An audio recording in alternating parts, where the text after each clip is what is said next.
Hi friends, welcome back to the channel today. Welcome back to Adoption Awareness. This is episode 3 and we're going to hear from an adoptee about all of her experience growing up as an adoptive child and what that was like for her. But the best part about this is Patty Schultz. This is who I'm talking about right here. She's my really good friend. I've known her since I was 16. And the best part is she has also adopted children herself. So she has a very unique, different perspective that I want to bring to you guys on this channel to talk and bring awareness to, just for those that have been adopted and then also those that are adopted moms. So it's a really good outlook on things. So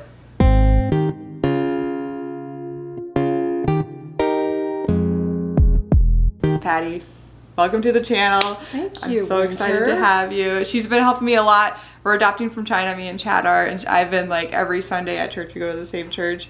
I've been coming up to her and been like, hey, I'm on this process, I'm so excited, or hey, I'm freaking out, like what do I do about this? And she's been super level-headed and helping us every step of the way, and super supportive. So really appreciate you so much, Patty. It's super exciting to have you on our channel, and I'm excited to interview you. I'm honored to be your friend. I want to share your story too. I'm honored to be your friend. That's so sweet.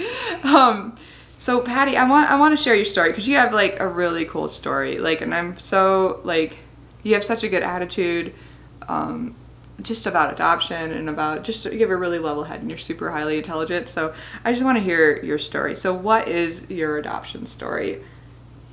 I was adopted when I was 3 months old. My bio mom was 24 when she gave birth to me. Mm-hmm. I was conceived of date rape. Oh wow. Yeah. So that's tough. Yeah, it doesn't honestly bother me. I am who I am. I'm comfortable with that. Mm-hmm. So I don't have issues with that, I guess, per se. That's awesome. Yep. You come to terms with that whole part of your life, or you just never had problems with it?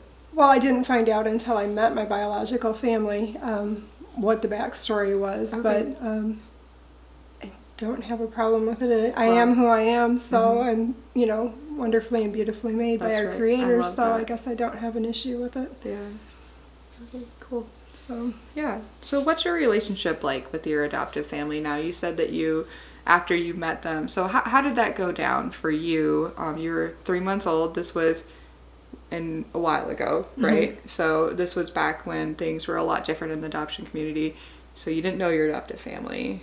Correct. When you were growing up, yeah, it was right? a closed adoption. Yep. And so what happened then? How did you end up meeting them? How did you end up deciding to go see them? Or like, how did that all go down for you? I was an adult. Because it was a closed adoption, I had contacted the Children's Aid Society in the state I was adopted in, and they said there was no way that they would give information out. Oh wow. Which I think is That's wrong. Really ridiculous. Because yeah. There are 3 people in the adoption triad. There's the adoptive family, the adoptee herself or himself, and then the biological family. Mm-hmm. Very important part of it seems adoption. like they discount. Yeah. Society used to discount that the adoptee had any rights as well. Anyway. Yeah. But I contacted the Children's Aid Society, and they said that I could write a letter to them allowing them to release my records should any of my biological family contact them. So I did that, and I also got on a website, I think it was adoption.com, and I put my information out there somewhat generically in case they would search for me. After I did that, it was about not even 6 months later that I heard from both. I heard from Children's Aid Society, and I heard, I got an email from a lady that said that she thought she was my biological mother. Wow. So, how'd that make you feel when you got that email? It was crazy. I was like, whoa, I was shaking. You know? I mean, that's just, it's like, how old were you then at that point? I was 39. Okay. Wow. So this is like almost 40 years of not knowing this woman that you probably thought about several times throughout your childhood. Definitely. Like, probably like every week, every day, probably something like that. And then she's finally emailing you. I think, especially back then with a closed adoption, and you don't look like your adoptive family, so you wonder, what is my background? They don't even really... So you didn't know your heritage back then? Yeah, not really. That's insane. That's crazy. They said this might be your heritage, but they didn't really definitively say what my heritage was. And was that hard for you? It was difficult because they kept trying to tell me that I was like a white girl and I fit in their family. And so that was a little bit stressful because I could look at myself and say, well, I know I don't look like you. Kids at school, would point out that I was darker, and so I was being told one thing and feeling another thing, which is a little difficult. And that's hard for a child to decipher through and move through, and we've experienced that on our end. Our children know their heritage. Adoption's a lot different than it was. Now that's a good thing. It's really a good thing. Our children, we can celebrate their cultures. We celebrate a lot of Native traditions, a lot of like the Asian Korean traditions, all these things for our boys, but and you as well with your Chinese children. So that's way different. But let's back up to when you got that email from your mom, your birth mom. Like, so what happened from there? How did you guys' relationship go? Like, was it positive for you guys? It was positive. Yeah. They're very nice people. They're not crazy or anything like that. That's awesome. So I got to learn the other half of my story. I love that. I got to learn my heritage, which was very important to me, and that brought closure to me. There's a good closure. On a lot of levels. It was like, yes, I was justified in feeling like I was different, and, because I'm Native American. Yeah. Or part Native American, so that just helped me get closure. Get some closure in the whole process. I love that. Yeah. And I love that you said that they weren't crazy, and I think a lot of people feel like birth families are crazy or like they're just abusive or all these things, and and that's not true. It's just people that made a few bad decisions and they ended up without their child for whatever reason that was, and there's multiple reasons why a child can come into adoption, and I think that we need to honor some of these birth moms a little better as a community, just because like we have a birth mom in our life now and we adore her and we love her and we champion her, and it's part of your kids' life. It's part of that triad Patty was talking about, and that will always be there, and something that as adoptive moms we just need to come to terms with and not let our insecurities get in the way with that. So don't stress out adoptive moms. Yes. Oh, I love that. Yes. I think in the beginning I was very stressed about different things, like, oh my gosh, I just met this person, and like, and I'm like, oh no, it's fine. That relationship's an important thing, and your kids will still love you. Yeah. Yep. I love that. And so we talked a little bit about closed and open adoptions. How did that affect you growing up, having a classified or closed adoption, versus what do you think it would be like having an open adoption? What do you think about any of those things?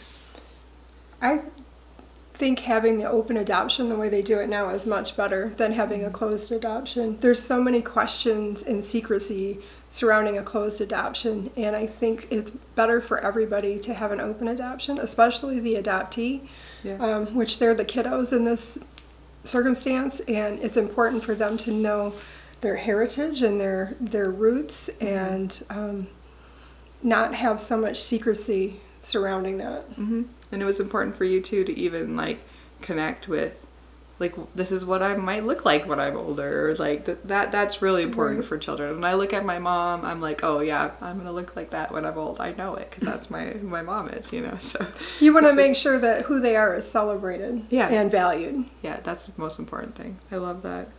And what about your adoptive family? What is your adoptive family? You have a good relationship with them? Yeah, my adoptive parents have both passed away now, but growing up I had a great relationship with them. They were loving. I was a spoiled child. So they doted on me because they couldn't have biological children of their own. So I was treated very well.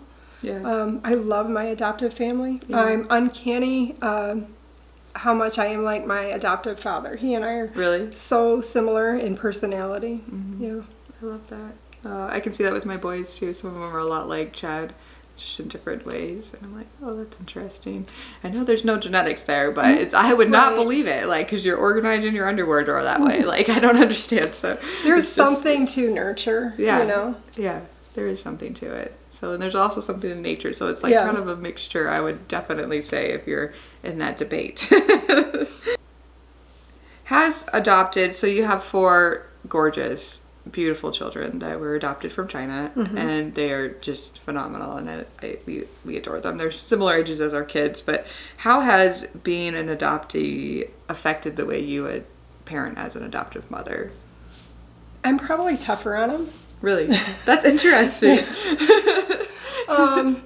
You're like, take responsibility, right? Just because I don't I don't feel sorry for them, like, oh, you're an adoptee, poor you, or if they try to play the adoption card with me, it doesn't fly, because I'm like, you know what, I walked in those shoes too. You have opportunities in life. It's about your choices that you make. So I don't cave to a lot of that stuff. So yeah, and I think that's super interesting, because that's a new perspective that is not as, like, because we are always in this community where we are very cautious of kids' trauma, which you are, of course. But like at the same time, like, we want to take, I heard this like speech the other night, but it was really powerful. I thought it was good. Like, we take our trauma, and that's what it is, and that's their fault, right, that they did that, but we don't live there. We take responsibility for it, and our own life, because this is our life, and we move on from there. And that's hard to teach a child. It really, I feel like it's hard. We have ups and down emotional roller coasters with that, but like I feel like it's really powerful when they finally get like, okay, like, yes, crappy things happen to me, but I can take responsibility for my own life right now from this point on, and we can move forward and bring healing. Crappy things happen to everybody. It's true. You can't make that idol in your life. Yeah. You just have to drop the mic. Boom. It's true. You make lemonade. Yeah. And that's what I tell my kids. If life gives you lemons, you figure out how are you going to make this situation better. It's about the choices you make. It's probably why your kids feel so secure. Yeah. They're at the point now they don't even play the adoption card with me. They don't even bring it up. It doesn't really go anywhere. Because I'm like, you know what, I walk that walk too. Yeah. Yep. I was there. Yep. You can make it good. Yeah. You have opportunities in life. So I love that. So that's probably where it's a little different. That's way different. Yeah, I think it's good though. Like, I think it's good to hear that as for the community at large. Like, really, I think it's really important for them to know that, like, that's your perspective and that's what you feel like you needed to do in your life to overcome, because you're highly successful and you're an adoptee. Like, you have a biology degree, right, and you have run a successful business, a veterinarian business with your husband, and like, you've adopted all these children, like these really highly successful things, but like it might not have been that way if you would have lived in that place of a victim all the time. Right. And I have sympathy for victims, of course. Like, I mean, we both adopted, we understand that, but I think that's really a powerful train of thought to think about as an adoptive parent. So we need to empower our children. I've seen adoptive parents like kind of cave to that when adoptive kids pull that out, like, oh, you don't understand me, you don't get me, stuff like that. And that's like, sad. That really could be anybody. That could be a biological kiddo too. I mean, you probably, as an adoptive mom, if you're not adoptive yourself, you might not understand all that they feel, but everybody's life has trauma. Everybody has issues to deal with. Nobody has the, golden pathway. You have to struggle through it no matter who you are. Yeah, that's good. Oh, thank you for sharing that. That's super powerful. It makes me want to empower my kids more. Let's switch gears a little bit and talk about transracial adoptive families. Okay, so your whole life you've been a part of a transracial adoptive family. Your first family with your adoptive parents, your parents' parents, like that was, you were a transracial family, and then now you're a transracial family with your new family with these beautiful children. So do you think that there's hurdles in this, or like what would you do to change some things, or some, like, what are some challenges that you've had with a transracial adoption, or have you had any challenges? There's definitely challenges with a transracial adoption, as you know yourself. Yeah, I know. I have layers of it. And sometimes it's fine, and then sometimes I'm like, oh, I forgot. Like, I forgot that we were. So it just depends. Yeah, definitely. Yeah. I forget, too, that we are a transracially adopted family. We're just family, like, to me. But when you're out in public, there's, not all the time, but every now and again, somebody's going to point out, well, are you their real mom? Yeah. Where is their real mom? Yeah. Those are the words that hurt. Yeah. I am their real mom. Yeah. Thank you. I didn't give birth to them, but I'm their real mom. Yes. Yeah. I feel like the world needs to stop saying the term real mom forever. Yeah. We're real people. Yeah. Thank you very much. You're welcome. Yeah. Yeah. You are a real person. I can feel you. But at the It's same fine. time, I think we need to honor like their heritage. Like I mentioned earlier, like in my family, when I was growing up, my adoptive family didn't know any better, and they didn't honor my heritage. They thought that they were doing the right thing by calling me white. Yeah. Which wasn't. It Being hurt. colorblind. Right. But it's called. Because so, like, as a white person, we would feel like it would be better just to not acknowledge race at all, because like then we're in trouble, and I think that actually hurts more than Absolutely. not. Yes. Yeah. So we need to acknowledge the fact that a child is a different culture than us and celebrate that culture instead of being like, oh, I don't see your race at all, like, which is a lie. It's a lie. Yeah. We can't just be lying to ourselves. Yeah, exactly. So, But you can't, as as somebody that's not their culture, you're not going to be able to immerse them in that and raise them in that. That's reality. Yep.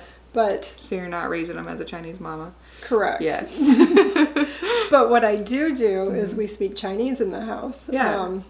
Not fluently. I speak like a toddler, but Yeah. we still use Chinese words. And we watch Chinese TV shows, things like that. I like that a lot. Yeah, we incorporate a lot of those things as well with food, and we have like Asian stores in town that we shop at. Us It's too. really great. Yeah, it's good. And then like they freak out and they love it. They love the spice. They love the fish smell, and like all that stuff is so exciting for them. So it is really important. And I see my kids light up when I celebrate their culture. Like I can see that in them.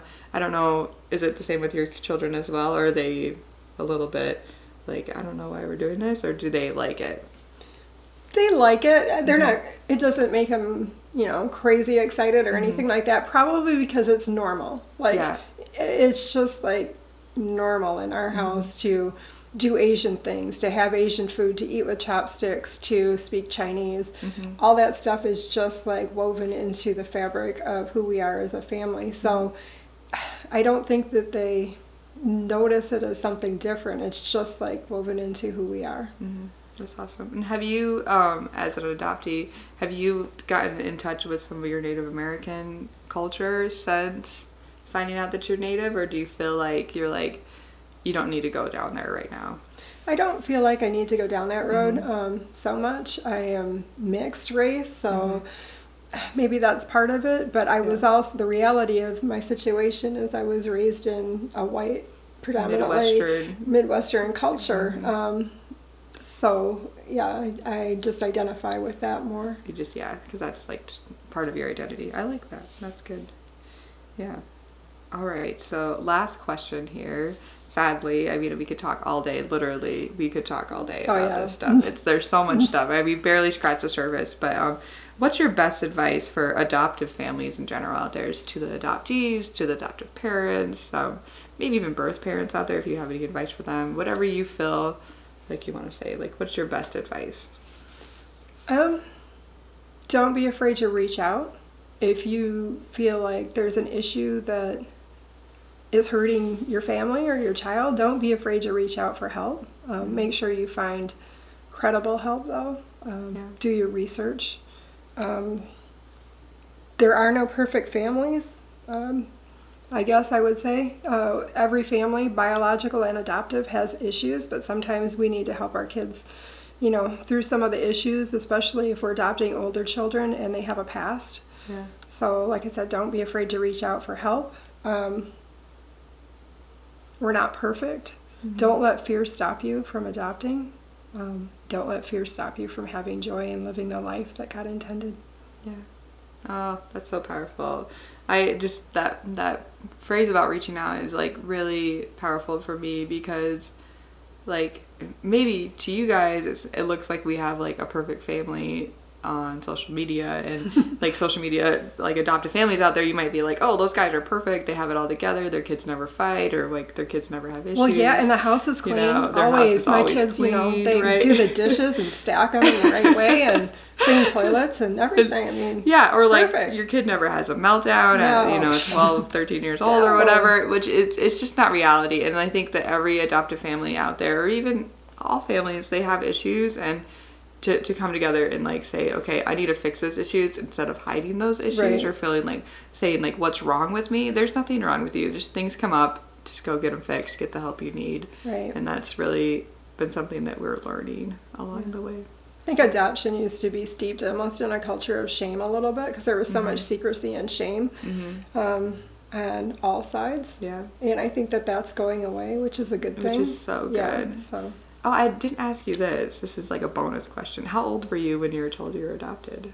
I knew from the get-go. Really? They told you the whole time? The whole time. So that was rare back then to do that, though. It was never a secret. Oh, man. And your that was, parents I think were that fantastic. Because they celebrated that, you know. They treasured your adoption then. And they had always told me that if I ever wanted to find my biological family, that they would be right in my corner and champion me and help me. So that all That's so helped. sweet. Yeah. I wish I knew your family, your parents before they passed, because they sound so sweet. Like, I mean, I just want to interview them. Let me get all your knowledge, because you did such a good job raising this amazing woman. You did a great job. It's pretty awesome.